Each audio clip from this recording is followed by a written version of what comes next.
everybody, Tina here. Welcome back to my channel. This is my birth story for Austin Ross Lanzon. So this is November 17th, 1997. So this is a collab created by Lindsay with V Loves Collabs on Facebook. I will put her link in the description box below. I will also put the Facebook group, V Loves Collabs, in the description box also. My part is going to be a 4-part series for my birth story. I have 4 children, so you can check out my first video for my first son. I will link it also in the description box if you wanted to check that out. I will also put the playlist for everybody's birth story collabs if you wanted to go check those out down below. All right, so here is like my last pregnancy picture with him, and this was still 3 weeks away. I was huge. So Austin, he was a big boy. This is him delivered just after birth, and he pretty much fills that bassinet. So with Austin, my whole pregnancy, everybody kept saying, oh my gosh, you went 6 hours with your first birth. You're going to go quick with this one. Don't listen. Every birth is different. Like, if you think you're going in one way, it's not going to happen. That's why I never had a birth plan. Why? Because I always knew it's not going to go as you plan. So everything was, now my first son was 5.5 weeks early. So I will even say on October 1st of 1997, I went into labor with Austin, which was 6 weeks early. 3 shots of tributaline later, they did get my contractions to stop, and I was able to go home. And my due date was November 17th, and he was born on November 17th. So it was a Monday morning. All 3 of my next kids were all born on Monday. I kind of figured that out as I was getting all my pictures and stuff ready for this video. Weird. My first one was born on a Tuesday and the next 3 on a Monday. I think that's kind of weird. I don't know. So Monday morning, I woke up, the phone was ringing. It was like 8:30 in the morning. This was hunting season, so my ex-husband was a huge hunter, so on the 15th or on the 14th, he did go hunting, and I called him back on Sunday night, and I said, I feel like I'm going to go into labor. Like, I feel it. I just feel it. So he came back home, and sure enough, that was on a Sunday night. On Monday morning, I answered the phone like this. Oh my God.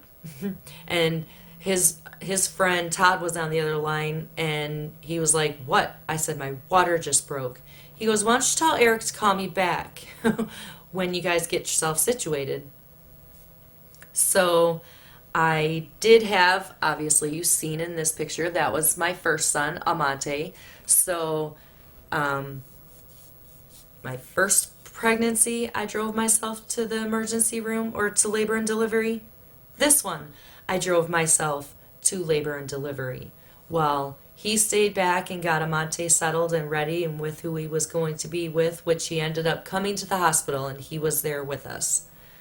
My mother-in-law at the time took him out of the room when I delivered, because at that point, because I delivered in the same hospital, all 4 kids.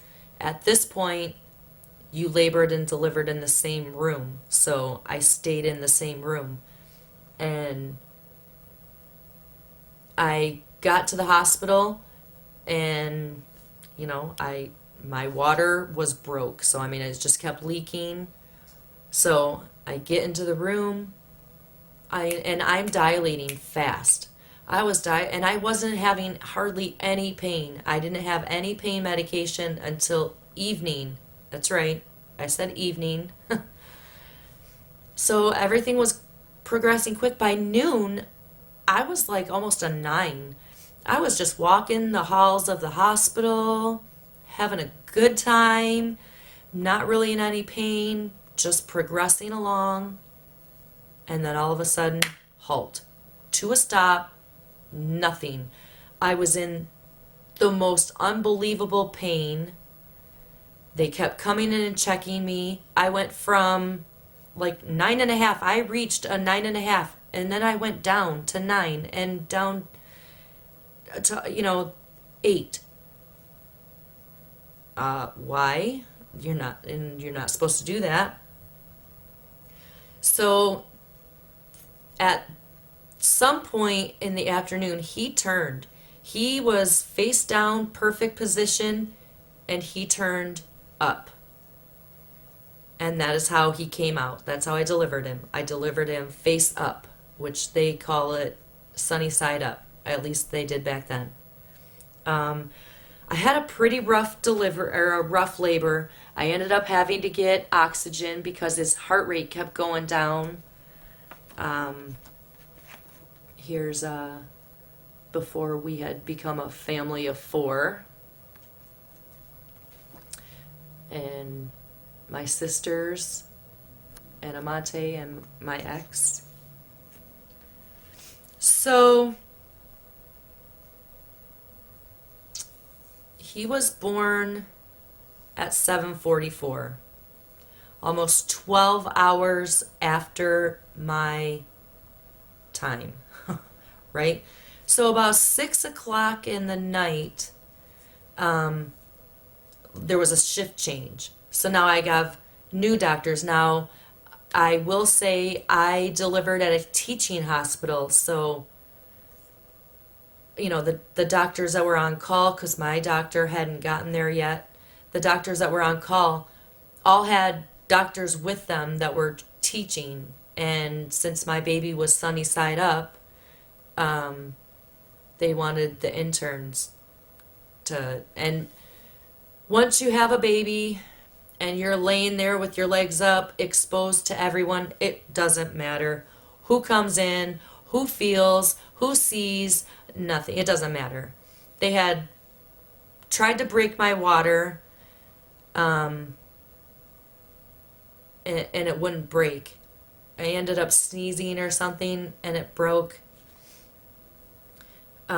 But he still wasn't coming, even though I was progressed. I mean, I was having no pain, nothing. I was just like, "Bloop, da, da, da, da." Yep, no, so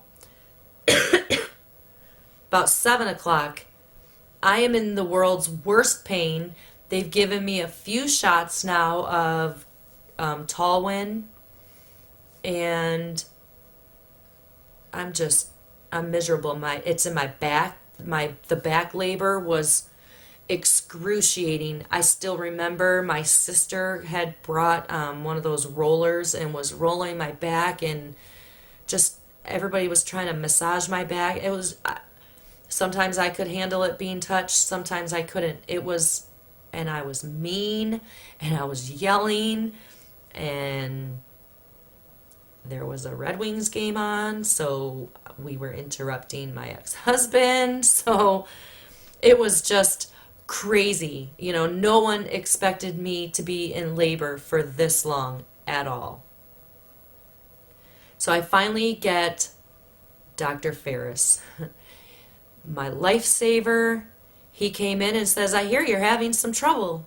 Your doctor's on the way. Let's see if we can," or "Your doctor just arrived," I think is what he said. "Your doctor just arrived. She's getting ready. She's going to come in and check you. Let me see what's going on. Can I. He literally was the first doctor. I had a million doctors come in and feel, and just was like, "Oh, they tried putting the suction on his head to bring him down. That wasn't working." He was going into distress at this point. So he was like, let's see what's going on. I swear, he went up to here. But he was like, I figured out the problem. So my son was trying to come out in the Heinzman's, is what they called it, the Heinzman's stance. So my cervix was stuck. He was coming out arm first. You know, his hand was above his head. So my cervix was stuck right here. So it wouldn't fully expand because it was stuck here. So he said we can, and by this point we were, you know, they were already talking C-section. I did not want a C-section. So he was like, we can prep you for a C-section, or I can try to move the arm, but there is a chance it could break. But children are very resilient. He will recover. Get him out of me. Move his arm. He moved his arm perfectly. No problem. No nothing. He pushed him back up a little bit, moved his arm down, and then he slid right into my birth canal, ready to come out, and my doctor is not in the room, and he's an intern. He cannot deliver my baby.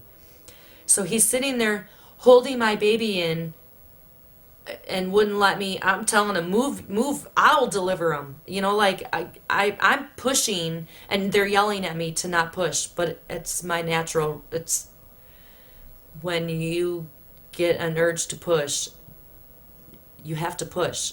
Those women that are forced to not push, ouch, ow. And I didn't give a crap. Who was telling me not to push? My ex-husband screaming in my face not to push. That is what my body is telling me. Move your hand.